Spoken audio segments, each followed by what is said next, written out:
කණ්ඩායම් දෙකක් තම අරමුණ කරා ගමන් කරන ආකාරය ඔබගේ දිනතල මනමින් දැකගත හැකිය. මෙම බඩි බ්‍රීතින් ක්‍රියාසාරම්භය සිදු කරමින් සංග්‍රාමයේ කිමිනුම් කරුවන් ගමනාන්තය දක්වා ගමන් කරන තෙක් ඊළඟ නිදර්ශනය ඔබ වෙනුවෙන් ඉදිරිපත් කරන අතර ඒ සඳහා ඉදිරියේ මීටර 200ක් දුරින් පාවෙන යටි මත ඉදිකර ඇති පුල්ල දෙස ඔබගේ අවධානය යොමු කරන්න. මෙහිදී සිදු කරන නිදර්ශනය වනුයේ ආත්ම විශ්වාසය වර්ධනය කිරීමේ ජලපිමිය. සම්භාවනීය මුත්තනි විශේෂ බලකා සංග්‍රාමයේ කිමිනුම් පාඨමාලාවන්හි අනිවාර්ය අංගයක් වන මෙම ආත්ම විශ්වාස ජලපිමිවල පළමු අංගය ලෙස ෆෝවර්ඩ් ජලබිම සිදු කරන ආකාරය ඔබට දෙක බලාගත හැකිය. මෙම ෆෝවර්ඩ් ජලබිම සිදු කරනු ලබන්නේ සංග්‍රාමයේ කිඳුම් කරුවන්ගේ ආත්ම විශ්වාසය වර්ධනය කිරීමට හා ඉතා වේගයෙන් ජලයට අවතීර්ණ වීම සඳහාය.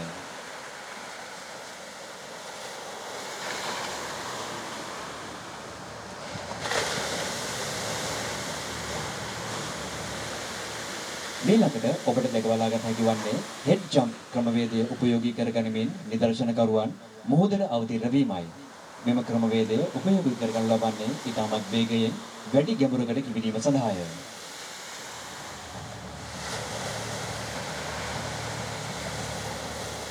ඊළඟට ඔබට දැක බලාගත හැකි වන්නේ බෑක්වර්ඩ් ජම්ප් ක්‍රමවේදය උපයෝගී කරගනිමින් නිදර්ශනකරුවන් මුහුදට අවතීර්ණ වීමයි. මෙම ක්‍රමවේදය උපයෝගී කරගනු ලබන්නේ කිමිදුම් කරුවන්ගේ ආත්ම විශ්වාසය වැඩි දියුණු කර ගැනීම සඳහාය.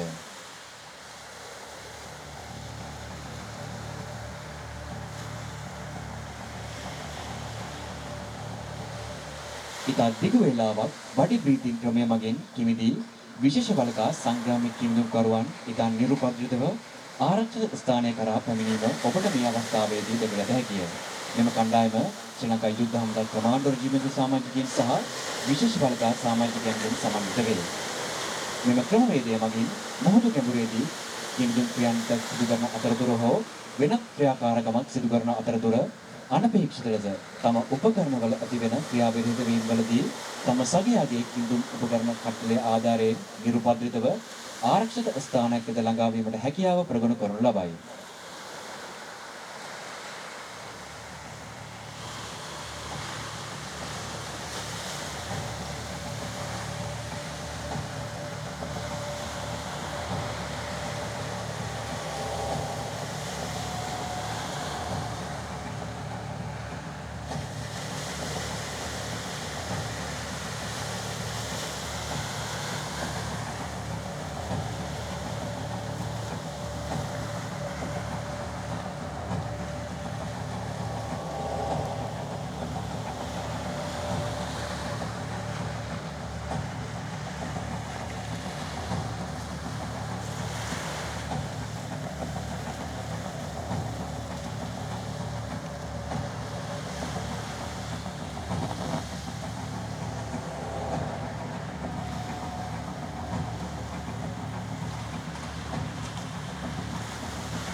සම්භාවනීය මුත්තනිය මීළඟ නිදර්ශනයෙන් ඔබ වෙත ඉදිරිපත් කරන්නේ වායු සිලින්ඩරයක ආධාරයක් නොමැතිව පස් දෙනෙකුන් කණ්ඩායමක් විසින් එක් හුස්ම වාරයක් පමණක් ලබා ගනිමින් දී යට ක්‍රියාකාරකම් සිදු කිරීමේ හැකියාව පෙන්වුම් කිරීමේ අභ්‍යාසයයි.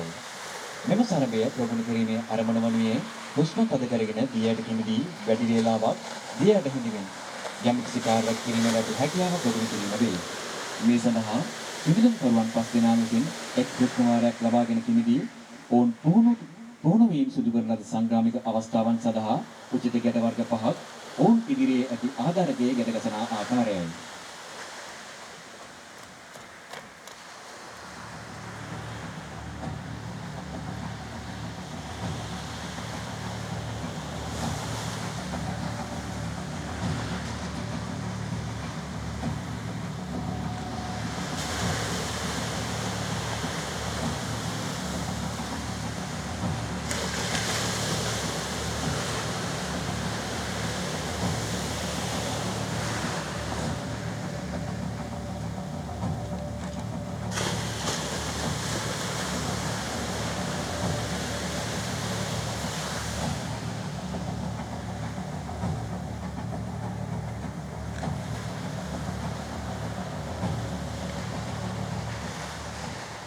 නිදර්ශන අවශ්‍යතාවය සඳහා පමණක් මෙය අඩු බඹරකදී සිදු කළද පුහුණුවෙන් සිදු කරන කාලයේදී ඔවුන් එක් හුස්ම වාරයක් ලබාගෙන අඩි 30ක් දක්වා ගැඹුර දක්වා සිදීම ප්‍රගුණ කර ඇත.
සංවාහනීය මුත්‍රාව මේලක නිදර්ශනයෙන් පෙන්වන කරන්නේ කුඩා කණ්ඩායමක් යොදා ගනිමින් සතුරු පාලන ප්‍රදේශයන් තුළ ගොඩබිමින් හෝ ගුවනින් පාවදී ගැඹුරු ක්‍රියාන්විතයක් සිදු කරන මෙම අවස්ථාවලදී විශේෂිත ජලද ක්‍රියාන්විතයක් මගින් මුහුදෙන් රහසිගතව සතුරු පාලන ප්‍රදේශයන් වලට ඇතුළත් වී උපක්‍රමික වශයෙන් ඉතා වැදගත් ඉලක්කපත් ලබා ගැනීම සඳහා සිදු කරන ක්‍රියාන්විතයන්හි අධියරන් වල විශේෂ අවස්ථායි. මෙම ක්‍රියාන්විතයන් අදිර 5කින් රාත්‍රී කාලයේදී පමණක් සිදු වනු ලබයි. පළමුව අදිර වශයෙන් ජලයෙන් ගොඩබිමට කාවැදී සිදු කරන ප්‍රධාන විශේෂිත ක්‍රියාන්විතයට සහායක ක්‍රියාන්විතයක් වශයෙන් සංග්‍රාමයේ කිඹුන් කරුවන් උපයෝගී කරගැනීමෙන් කුඩා බෝට්ටුවක් ගොඩ බැසිය හැකි ස්ථානයක් තෝරා ගැනීම, විමර්ශනය කිරීම, නිරීක්ෂණය කිරීම හා ප්‍රධාන ක්‍රියාන්විතය සඳහා පැමිණෙන කුඩා යාත්‍රා බඩ කණ්ඩායමකට ආරක්ෂාව ලබා දී ඔවුන් ගොඩබිම ක්‍රියාන්විතය සඳහා කාවැද්ද වීමේ ප්‍රථමයෙන් ඔබට නිදර්ශනය කරනුයේ පළමු අදිරේ ක්‍රියාන්විත පිළිවෙත වන අතර මේ ප්‍රධාන ක්‍රියාන්විතයේ දින කිහිපයක